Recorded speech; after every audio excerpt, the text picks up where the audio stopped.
జనగామ మాజీ ఎమ్మెల్యే కొమ్మూరు ప్రతాప్ రెడ్డి తన పద్ధతిని ఇప్పటికైనా మార్చుకుని ప్రజా సమస్యల పరిష్కారం కోసం కృషి చేయాలని కోరారు సిపిఎం జిల్లా కార్యదర్శి ఆముదాల మల్లారెడ్డి. సిద్దిపేట జిల్లా చేర్యాల సిపిఎం పార్టీ మండల కార్యాలయంలో ఏర్పాటు చేసిన మీడియా సమావేశంలో మాట్లాడిన ఆయన గతంలో ఎమ్మెల్యేగా చేసినప్పటి నుండి ఇప్పటి వరకు చేర్యాల ప్రాంత సమస్యలు పట్టించుకోకుండా కొమ్మూరి అనేక అన్యాయాలు అక్రమాలకు పాల్పడ్డారని ఆరోపించారు. రాష్ట్రంలో కాంగ్రెస్ అధికారంలోకి రావడంతో తన అధికారాన్ని ఉపయోగించుకుని నామినేట్ పదవులను తన బినామీలకు అమ్ముకునే పనిలో ఉన్నారని ఆరోపించారు. ఇప్పటికైనా కొమ్మూరి తన పద్ధతిని మార్చుకోవాలని హితవు పలికారు. లేని ఏడల సిపిఎం ఆధ్వర్యంలో సమరశీల పోరాటాలు నిర్వహిస్తామని హెచ్చరించారు. ఎన్నికలలో కాంగ్రెస్ అభ్యర్థిగా ఉన్నటువంటి కొమ్మూరు ప్రతాప్ రెడ్డి గారు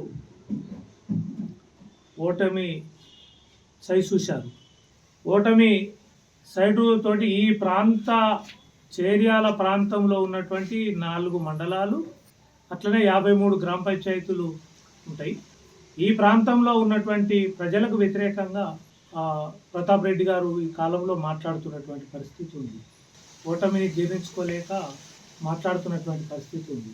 ఈ చేర్యాల ప్రాంత ప్రజా ద్రోహిగా కూడా ఇవాళ కొమ్మూరు ప్రతాప్ రెడ్డి గారు ఉన్నటువంటి పరిస్థితి ఉంది. 12 గుంటలం బావు భూమి ఉంది. ఆ భూమి దేవాదుల కాలువకి ఇచ్చేశాడు. దానికి 54,601 రూపాయి తీసుకున్నాడు, నష్టపరిహారం తీసుకున్నాడు. తీసుకున్న తర్వాత పైసలు తీసుకున్నాడు, మళ్ళా ఆ భూమిని కబ్జా చేసిండు, ఆ కాలువను పూర్తి చేసిండు, ఆడ ఇల్లు నిర్మాణం చేసుకున్నాడు అక్రమంగా. మనం గౌరవ విలేకరులు చేయాలనే కాబట్టి మీరు ఎప్పుడైనా చూసినా అది అర్థమవుతున్నటువంటి పరిస్థితి ఉంది. ఈ అక్రమాలను విడనాడాలి, ఇది దేవాదుల ప్రాజెక్టుకు అప్పచెప్పాలని చెప్పేసి సిపిఎం పార్టీగా డిమాండు చేస్తున్నాం.